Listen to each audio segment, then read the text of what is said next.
بسم الله الرحمن الرحيم. الحمد لله الذي أنزل على عبده الكتاب ولم يجعل له عوجا قيما لينذر بأسا شديدا من لدنه ويبشر المؤمنين الذين يعملون الصالحات أن لهم أجرا حسنا ماكثين فيه أبدا وينذر الذين قالوا اتخذ الله ولدا ما لهم به من علم ولا لآبائهم كبرت كلمة تخرج من أفواههم إن يقولون إلا كذبا فلعلك باخع نفسك على آثارهم إن لم يؤمنوا بهذا الحديث أسفا إنا جعلنا ما على الأرض زينة لها لنبلوهم أيهم أحسن عملا وإنا لجاعلون ما عليها صعيدا جرزا أم حسبت أن أصحاب الكهف والرقيم كانوا من آياتنا عجبا إذ أوى الفتية إلى الكهف فقالوا ربنا آتنا من لدنك رحمة وهيئ لنا من أمرنا رشدا فضربنا على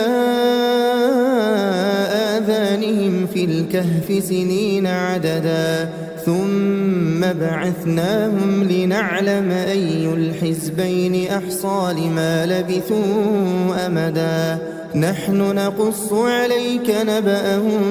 بالحق إنهم فتية آمنوا بربهم وزدناهم هدى وربطنا على قلوبهم إذ قاموا فقالوا ربنا رب السماوات والأرض لن ندعو من دونه إلها لقد قلنا إذا شططا هؤلاء قومنا اتخذوا من دونه آلهة لولا يأتون عليهم بسلطان بين فمن أظلم ممن افترى على الله كذبا وإذ اعتزلتموهم وما يعبدون إلا الله فأووا إلى الكهف ينشر لكم ربكم من رحمته ويهيئ لكم من أمركم مرفقا وترى الشمس إذا طلعت تزاور عن كهفهم ذات اليمين وإذا غربت تقرضهم ذات الشمال وهم في فجوة منه ذلك من آيات الله من يهد الله فهو المهتد ومن يضلل فلن تجد له وليا مرشدا وتحسبهم أيقاظا وهم رقود ونقلبهم ذات اليمين وذات الشمال وكلبهم باسط ذراعيه بالوصيد لو اطلعت عليهم لوليت منهم فرارا ولملئت منهم رعبا وكذلك بعثناهم ليتساءلوا بينهم قال قائل منهم كم لبثتم قالوا لبثنا يوما أو بعض يوم قالوا ربكم أعلم بما لبثتم فابعثوا أحدكم بورقكم هذه إلى المدينة فلينظر أيها أزكى طعاما فليأتكم برزق منه وليتلطف ولا يشعرن بكم أحدا إنهم إن يظهروا عليكم يرجموكم أو يعيدوكم في ملتهم ولن تفلحوا إذا أبدا وكذلك أعثرنا عليهم ليعلموا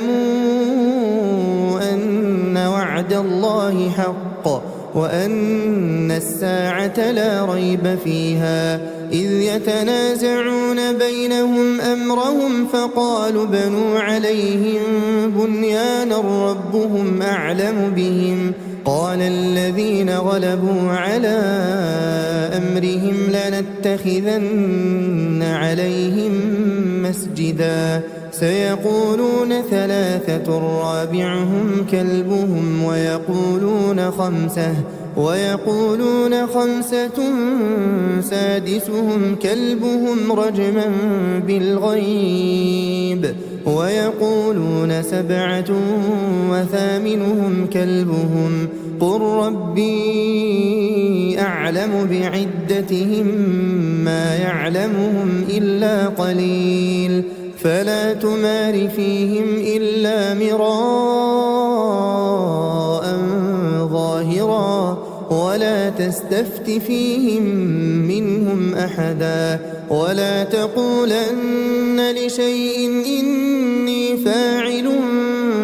ذلك غدا إلا أن يشاء الله واذكر ربك إذا نسيت وقل عسى أن يهديني ربي لأقرب من هذا رشدا ولبثوا في كهفهم 300 سنين وازدادوا 9 قل الله أعلم بما لبثوا له غيب السماوات والأرض أبصر به وأسمع ما لهم من دونه من ولي ولا يشرك في حكمه أحدا واتل ما أوحي إليك من كتاب ربك لا مبدل لكلماته ولن تجد من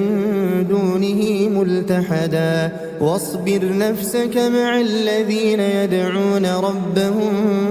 بالغداة والعشي يريدون وجهه ولا تعد عيناك عنهم تريد زينة الحياة الدنيا ولا تطع من أغفلنا قلبه عن ذكرنا واتبع هواه وكان أمره فرطا وقل الحق من ربكم فمن شاء فليؤمن ومن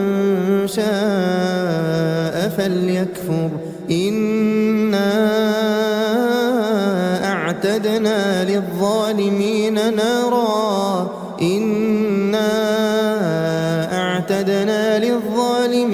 نارا أحاط بهم سرادقها وإن يستغيثوا يغاثوا بماء كالمهل يشوي الوجوه بئس الشراب وساءت مرتفقا إن الذين آمنوا وعملوا الصالحات إنا لا نضيع أجر من أحسن عملا أولئك لهم جنات عدن تجري من تحتهم الأنهار يحلون فيها من أساور من ذهب ويلبسون ثيابا خضرا من سندس واستبرق متكئين فيها على الأرائك نعم الثواب وحسنت مرتفقا واضرب لهم مثل الرجلين جعلنا لأحدهما جنتين من أعناب وحففناهما بنخل وجعلنا بينهما زرعا كلتا الجنتين آتت أكلها ولم تظلم منه شيئا وفجرنا خلالهما نهرا وكان له ثمر فقال لصاحبه وهو يحاوره أنا أكثر منك مالا وأعز نفرا ودخل جنته وهو ظالم لنفسه قال ما أظن أن تبيد هذه أبدا وما أظن الساعة قائمة ولئن رددت إلى ربي لأجدن خيرا منها منقلبا قال له صاحبه وهو يحاوره أكفرت بالذي خلقك من تراب ثم من نطفة ثم سواك رجلا لكن هو الله ربي ولا أشرك بربي أحدا ولولا إذ دخلت جنتك قلت ما شاء الله لا قوة إلا بالله إن ترني أنا أقل منك مالا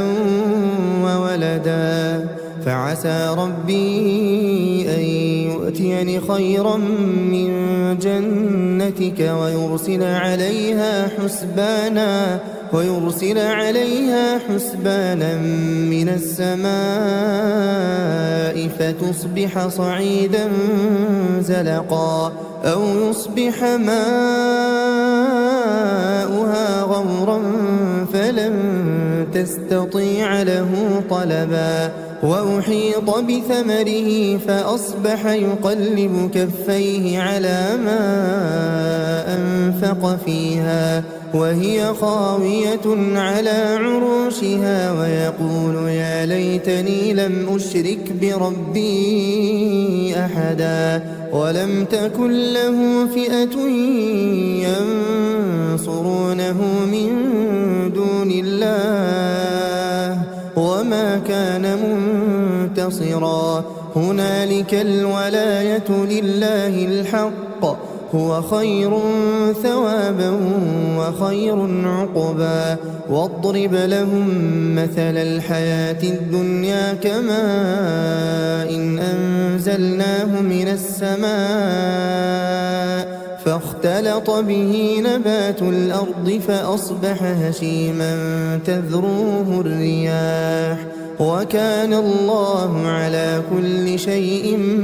مقتدرا المال والبنون زينة الحياة الدنيا والباقيات الصالحات خير عند ربك ثوابا وخير أملا ويوم نسير الجبال وترى الأرض بارزة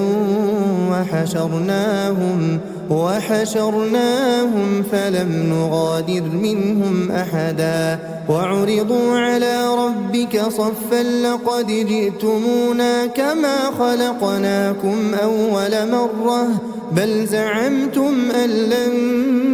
نجعل لكم موعدا ووضع الكتاب فترى المجرمين مشفقين مما فيه ويقولون يا ويلتنا ما لهذا الكتاب لا يغادر صغيرة ولا كبيرة إلا أحصاها ووجدوا ما عملوا حاضرا ولا يظلم ربك أحدا وإذ قلنا للملائكة اسجدوا لآدم فسجدوا إلا إبليس كان من الجن ففسق عن أمر ربه أفتتخذونه وذريته أولياء من دوني وهم لكم عدو بئس للظالمين بدلا ما أشهدتهم خلق السماوات والأرض ولا خلق أنفسهم وما كنت متخذ المضلين عضدا ويوم يقول نادوا شركائي الذين زعمتم فدعوهم فلم يستجيبوا لهم وجعلنا بينهم موبقا ورأى المجرمون النار فظنوا أنهم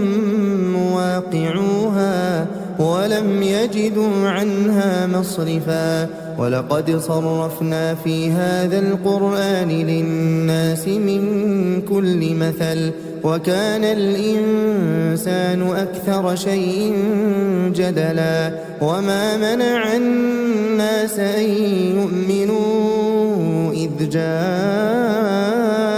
الهدى ويستغفروا ربهم إلا أن تأتيهم سنة الأولين أو يأتيهم العذاب قبلا وما نرسل المرسلين إلا مبشرين ومنذرين ويجادل الذين كفروا بالباطل ليدحضوا به الحق واتخذوا آياتي وما أنذروا هزوا ومن أظلم ممن ذكر بآيات ربه فأعرض عنها ونسي ما قدمت يداه إنا جعلنا على قلوبهم أكنة أن يفقهوه وفي آذانهم وقرا وإن تدعهم إلى الهدى فلن يهتدوا إذا أبدا وربك الغفور ذو الرحمة لو يؤاخذهم بما كسبوا لعجل لهم العذاب بل لهم موعد لن يجدوا من دونه موئلا وتلك القرى أهلكناهم لما ظلموا وجعلنا لمهلكهم موعدا وإذ قال موسى لفتاه لا أبرح حتى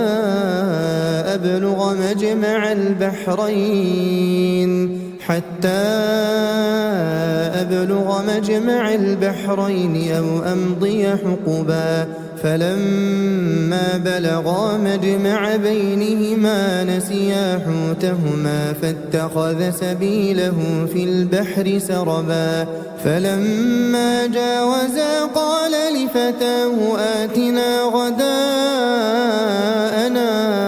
لقد لقينا من سفرنا هذا نصبا قال أرأيت إذ أوينا إلى الصخرة فإني نسيت الحوت وما أنسانيه إلا الشيطان أن أذكره واتخذ سبيله في البحر عجبا قال ذلك ما كنا نبغي فارتدا على آثارهما قصصا فوجدا عبدا من عبادنا آتيناه رحمة من عندنا وعلمناه من لدنا علما قال له موسى هل أتبعك على أن تعلمني مما علمت رشدا قال إنك لن تستطيع معي صبرا وكيف تصبر على ما لم تحط به خبرا قال ستجدني إن شاء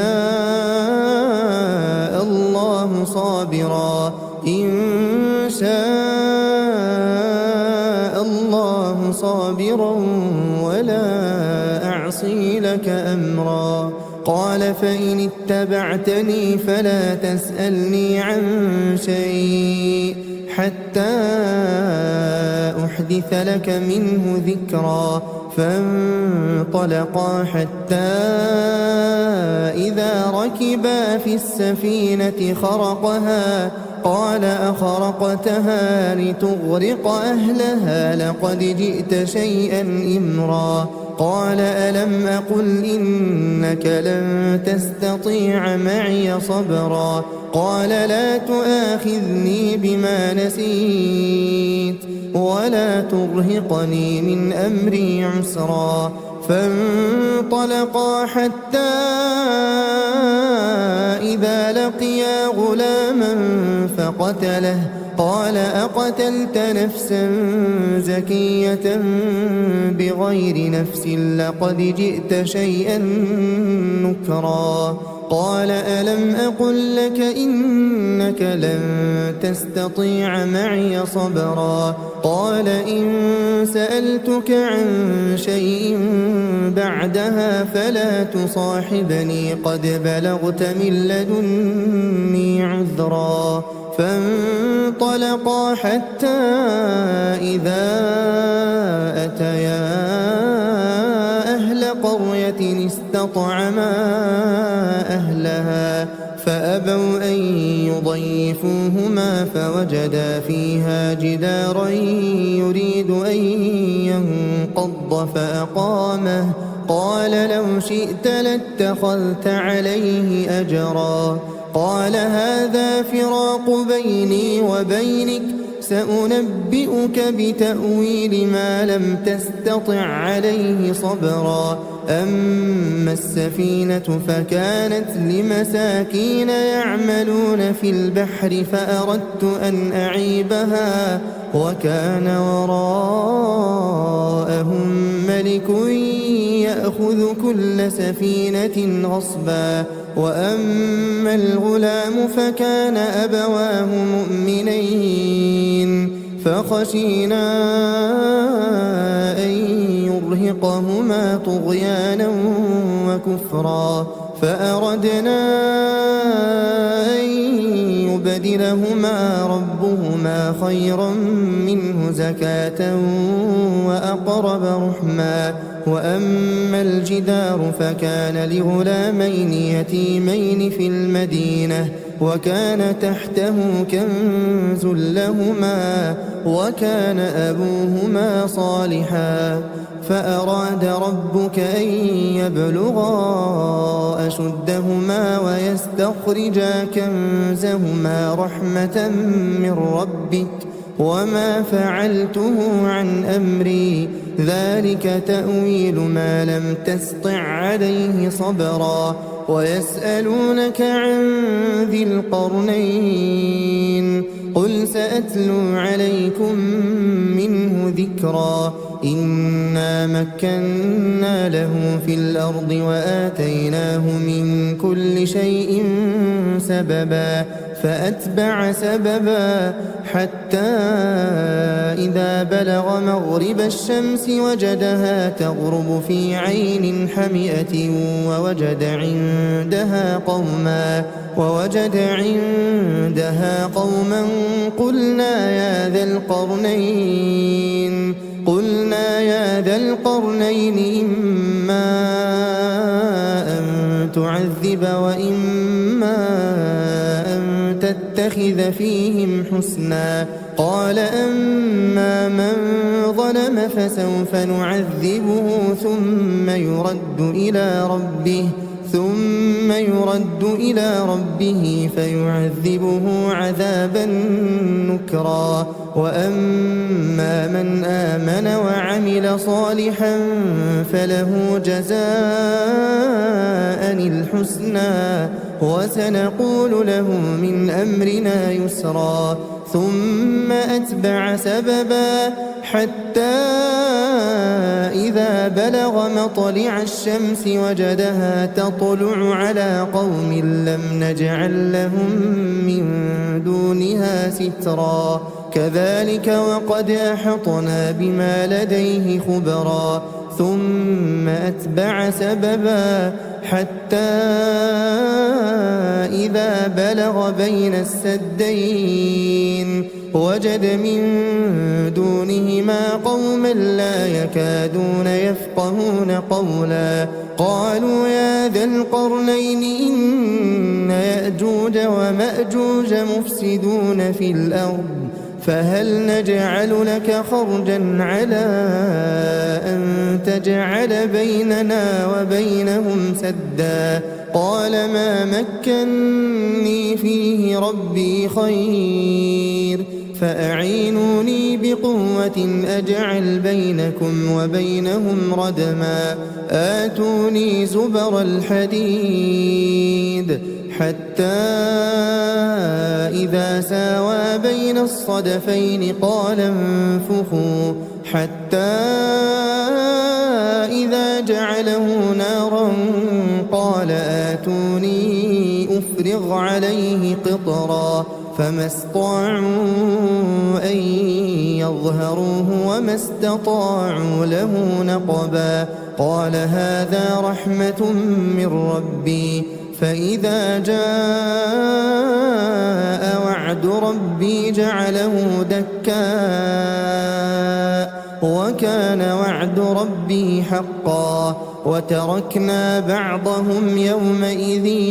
يموج في بعض ونفخ في الصور فجمعناهم جمعا وعرضنا جهنم يومئذ للكافرين عرضا الذين كانت أعينهم في غطاء عن ذكري وكانوا لا يستطيعون سمعا أفحسب الذين كفروا أن يتخذوا عبادي من دوني أولياء إنا أعتدنا جهنم للكافرين نزلا قل هل ننبئكم بالأخسرين أعمالا الذين ضل سعيهم في الحياة الدنيا وهم يحسبون أنهم يحسنون صنعا أولئك الذين كفروا بآيات ربهم ولقائه فحبطت أعمالهم فلا نقيم لهم يوم القيامة وزنا ذلك جزاؤهم جهنم بما كفروا واتخذوا آياتي ورسلي هزوا إن الذين آمنوا وعملوا الصالحات كانت لهم جنات الفردوس نزلا خالدين فيها لا يبغون عنها حولا قل لو كان البحر مدادا لكلمات ربي لنفد البحر قبل أن تنفد كلمات ربي ولو جئنا بمثله مددا قل إنما أنا بشر مثلكم يوحى إلي أنما إلهكم إله واحد فمن كان يرجو لقاء ربه فليعمل عملا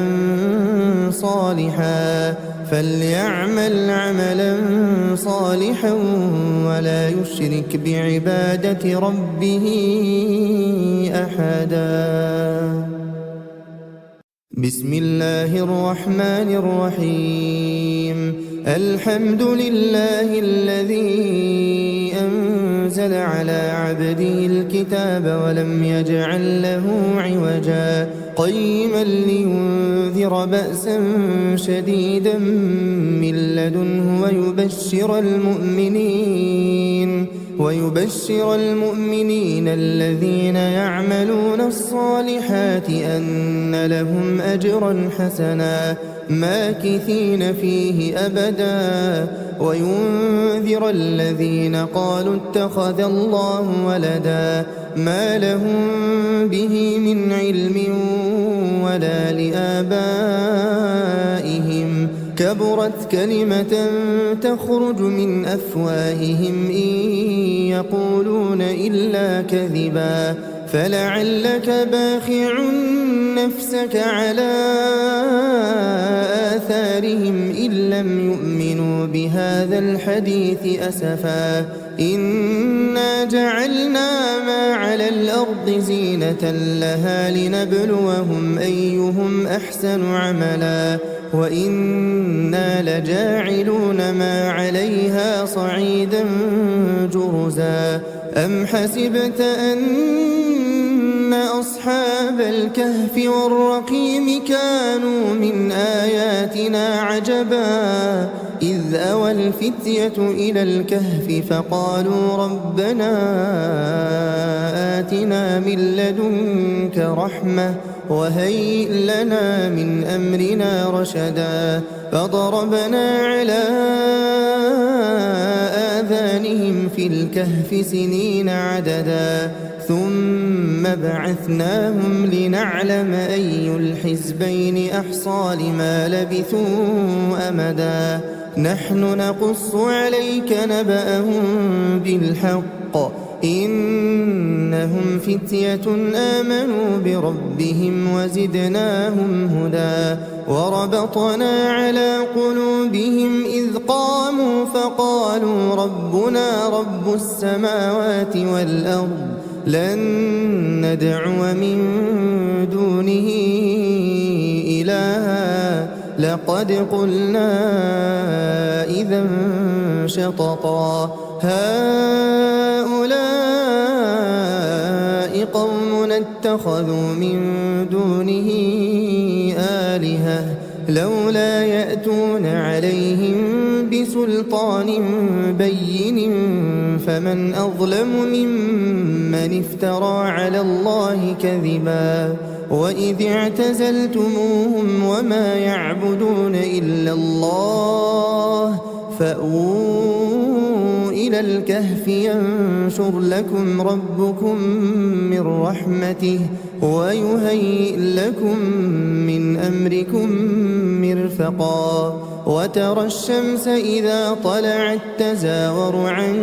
كهفهم ذات اليمين وإذا غربت تقرضهم ذات الشمال وهم في فجوة منه ذلك من آيات الله من يهد الله فهو المهتد ومن يضلل فلن تجد له وليا مرشدا وتحسبهم أيقاظا وهم رقود ونقلبهم ذات اليمين وذات الشمال وكلبهم باسط ذراعيه بالوصيد لو اطلعت عليهم لوليت منهم فرارا ولملئت منهم رعبا وكذلك بعثناهم ليتساءلوا بينهم قال قائل منهم كم لبثتم قالوا لبثنا يوما أو بعض يوم قالوا ربكم أعلم بما لبثتم فابعثوا أحدكم بورقكم هذه إلى المدينة فلينظر أيها أزكى طعاما فليأتكم برزق منه وليتلطف ولا يشعرن بكم أحدا إنهم إن يظهروا عليكم يرجموكم أو يعيدوكم في ملتهم ولن تفلحوا إذا أبدا وكذلك أعثرنا عليهم ليعلموا أن وعد الله حق وأن الساعة لا ريب فيها إذ يتنازعون بينهم أمرهم فقالوا بنوا عليهم بنيانا ربهم أعلم بهم قال الذين غلبوا على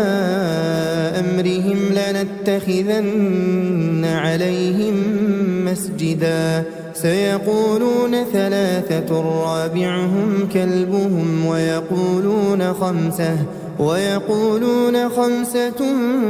سادسهم كلبهم رجما بالغيب ويقولون سبعة وثامنهم كلبهم قل ربي أعلم بعدتهم ما يعلمهم إلا قليل فلا تمار فيهم إلا مراء ظاهرا ولا تستفت فيهم منهم أحدا ولا تقولن لشيء إني فاعل ذلك غدا إلا أن يشاء الله واذكر ربك إذا نسيت وقل عسى أن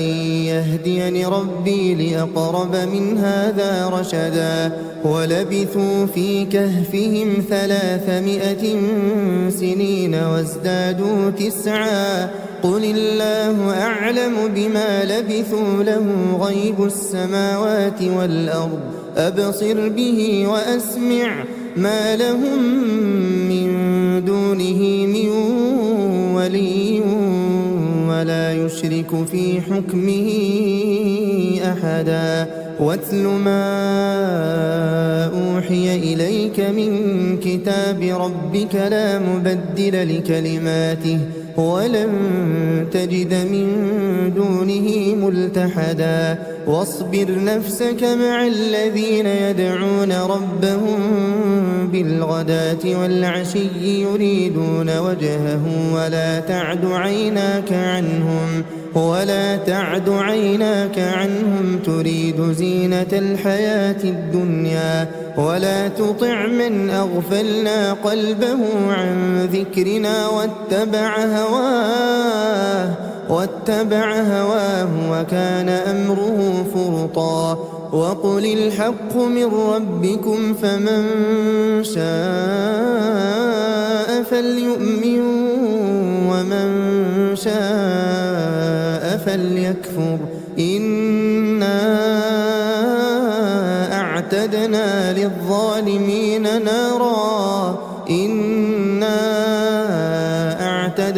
للظالمين نارا أحاط بهم سرادقها وإن يستغيثوا يغاثوا بماء كالمهل يشوي الوجوه بئس الشراب وساءت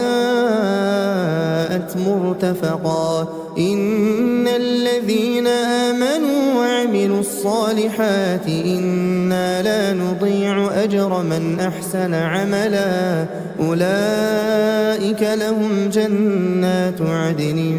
تجري من تحتهم الأنهار يحلون فيها من أساور من ذهب ويلبسون ثيابا خضرا من سندس وإستبرق متكئين فيها على الأرائك نعم الثواب وحسنت مرتفقا واضرب لهم مثل الرجلين جعلنا لأحدهما جنتين من أعناب وحففناهما بنخل وجعلنا بينهما زرعا كلتا الجنتين آتت أكلها ولم تظلم منه شيئا وفجرنا خلالهما نهرا وكان له ثمر فقال لصاحبه وهو يحاوره أنا أكثر منك مالا وأعز نفرا ودخل جنته وهو ظالم لنفسه قال ما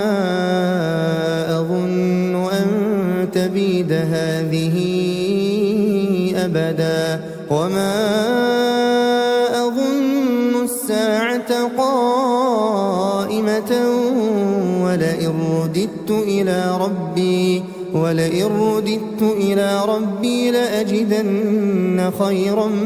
منها منقلبا قال له صاحبه وهو يحاوره أكفرت بالذي خلقك من تراب ثم من نطفة ثم سواك رجلا لكن هو الله ربي ولا أشرك بربي أحدا ولولا إذ دخلت جنتك قلت ما شاء الله لا قوة إلا بالله إن ترني أنا أقل منك مالا وولدا فعسى ربي أن يؤتيني خيرا من جنتك ويرسل عليها حسبانا من السماء فتصبح صعيدا زلقا أو يصبح ماؤها غورا فلن تستطيع له طلبا وأحيط بثمره فأصبح يقلب كفيه على ما أنفق فيها وهي خاوية على عروشها ويقول يا ليتني لم أشرك بربي أحدا ولم تكن له فئة ينصرونه من دون الله وما كان منتصرا هنالك الولاية لله الحق هو خير ثوابا وخير عقبا واضرب لهم مثل الحياة الدنيا كماء إن أنزلناه من السماء فاختلط به نبات الأرض فأصبح هشيما تذروه الرياح وكان الله على كل شيء مقتدرا المال والبنون زينة الحياة الدنيا والباقيات الصالحات خير عند ربك ثوابا وخير أملا ويوم نسير الجبال وترى الأرض بارزة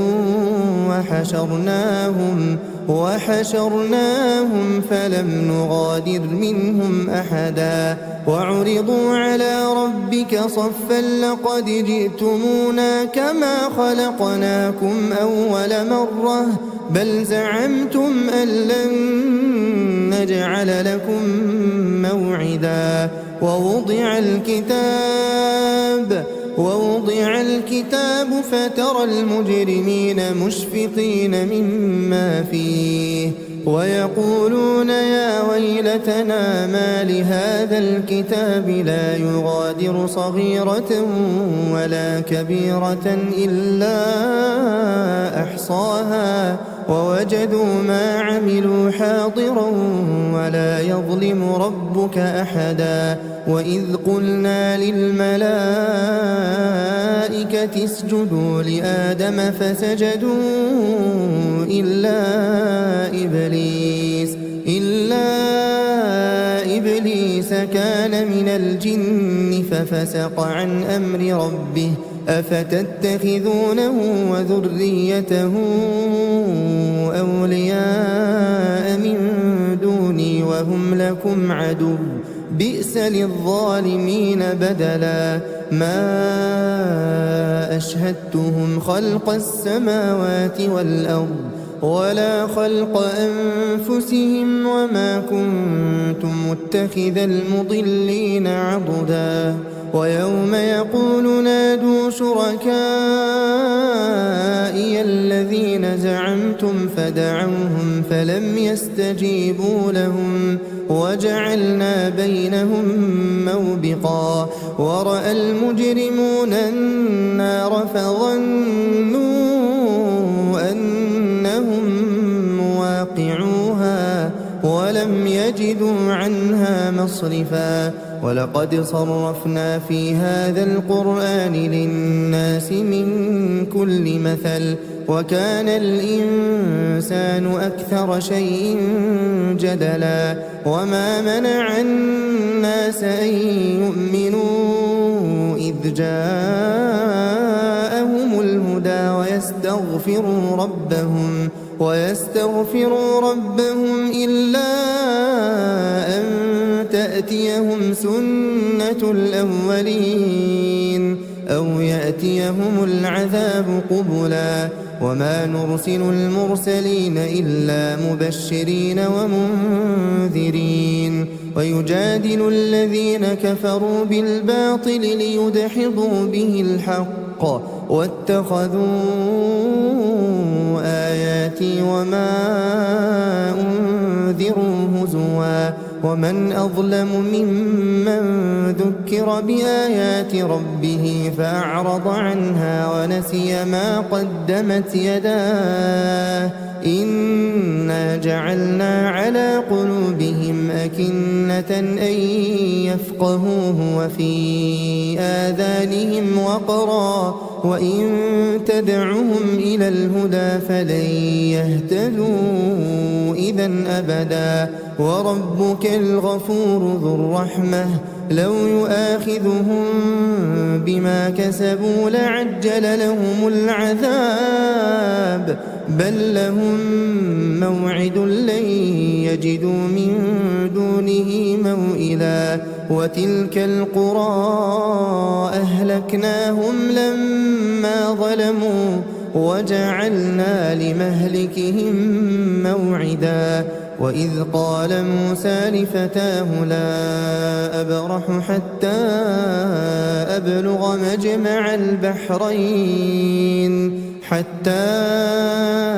أبلغ مجمع البحرين أو أمضي حقبا فلما بلغا مجمع بينهما نسيا حوتهما فاتخذ سبيله في البحر سربا فلما جاوزا قال لفتاه آتنا غداءنا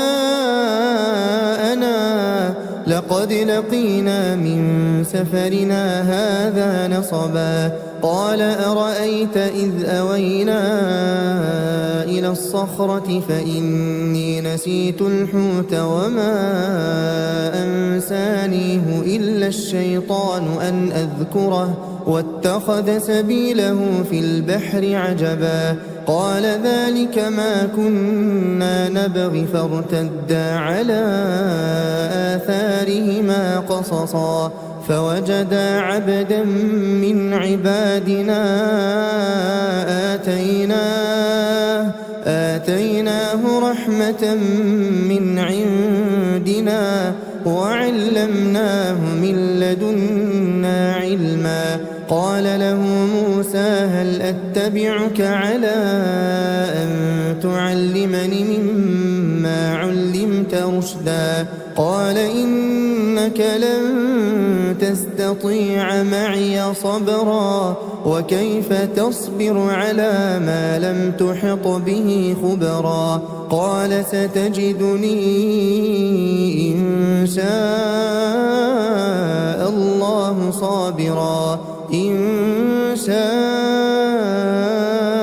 الله صابرا ولا أعصي لك أمرا قال فإن اتبعتني فلا تسألني عن شيء حتى أحدث لك منه ذكرا فانطلقا حتى إذا ركبا في السفينة خرقها قال أخرقتها لتغرق أهلها لقد جئت شيئا إمرا قال ألم أقل إنك لن تستطيع معي صبرا قال لا تؤاخذني بما نسيت ولا ترهقني من أمري عسرا فانطلقا حتى إذا لقيا غلاما قال أقتلت نفسا زكية بغير نفس لقد جئت شيئا نكرا قال ألم أقل لك إنك لن تستطيع معي صبرا قال إن سألتك عن شيء بعدها فلا تصاحبني قد بلغت من لدني عذرا فانطلقا حتى إذا أتيا أهل قرية استطعما أهلها فأبوا أن يضيفوهما فوجدا فيها جدارا يريد أن ينقض فأقامه قال لو شئت لاتخذت عليه أجرا قال هذا فراق بيني وبينك سأنبئك بتأويل ما لم تستطع عليه صبرا أما السفينة فكانت لمساكين يعملون في البحر فأردت أن أعيبها وكان وراءهم ملك يأخذ كل سفينة غصبا وأما الغلام فكان أبواه مؤمنين فخشينا أن يرهقهما طغيانا وكفرا فأردنا أن يبدلهما ربهما خيرا منه زكاة وأقرب رحما وأما الجدار فكان لغلامين يتيمين في المدينة وكان تحته كنز لهما وكان أبوهما صالحا فأراد ربك أن يبلغا أشدهما ويستخرجا كنزهما رحمة من ربك وما فعلته عن أمري ذلك تأويل ما لم تسطع عليه صبرا ويسألونك عن ذي القرنين قل سأتلو عليكم منه ذكرا إنا مكنا له في الأرض وآتيناه من كل شيء سببا فأتبع سببا حتى إذا بلغ مغرب الشمس وجدها تغرب في عين حمئة ووجد عندها قوما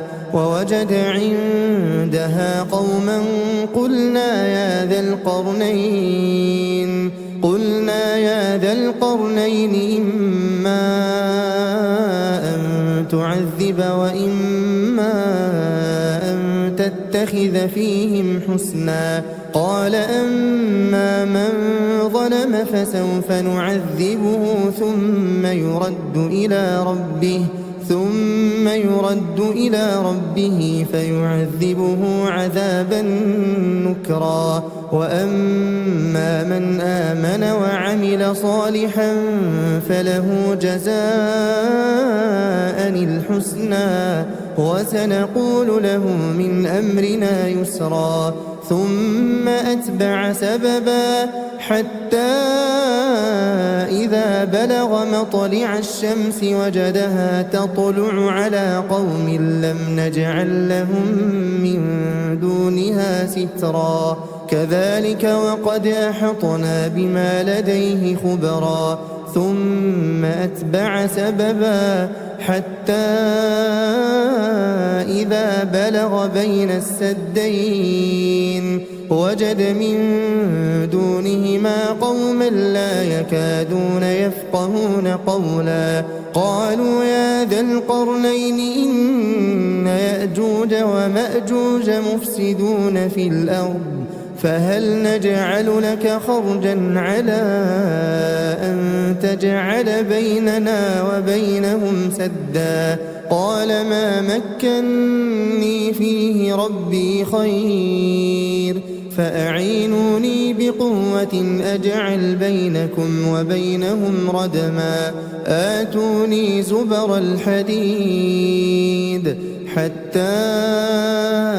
إذا ساوى بين الصدفين قال انفخوا حتى إذا جعله نارا قال آتوني أفرغ عليه قطرا فما استطاعوا أن يظهروه وما استطاعوا له نقبا قال هذا رحمة من ربي فإذا جاء وعد ربي جعله دكاء وكان وعد ربي حقا وتركنا بعضهم يومئذ يموج في بعض ونفخ في الصور فجمعناهم جمعا وعرضنا جهنم يومئذ للكافرين عرضا الذين كانت أعينهم في غطاء عن ذكري وكانوا لا يستطيعون سمعا أفحسب الذين كفروا أن يتخذوا عبادي من دوني أولياء إنا أعتدنا جهنم للكافرين نزلا قل هل ننبئكم بالأخسرين أعمالا الذين ضل سعيهم في الحياة الدنيا وهم يحسبون أنهم يحسنون صنعا أولئك الذين كفروا بآيات ربهم ولقائه فحبطت أعمالهم فلا نقيم لهم يوم القيامة وزنا ذلك جزاؤهم جهنم بما كفروا واتخذوا آياتي ورسلي هزوا إن الذين آمنوا وعملوا الصالحات كانت لهم جنات الفردوس نزلا خالدين فيها لا يبغون عنها حولا قل لو كان البحر مدادا لكلمات ربي لنفد البحر قبل أن تنفد كلمات ربي ولو جئنا بمثله مددا قل إنما أنا بشر مثلكم يوحى إلي أنما إلهكم إله واحد فمن كان يرجو لقاء ربه فليعمل عملا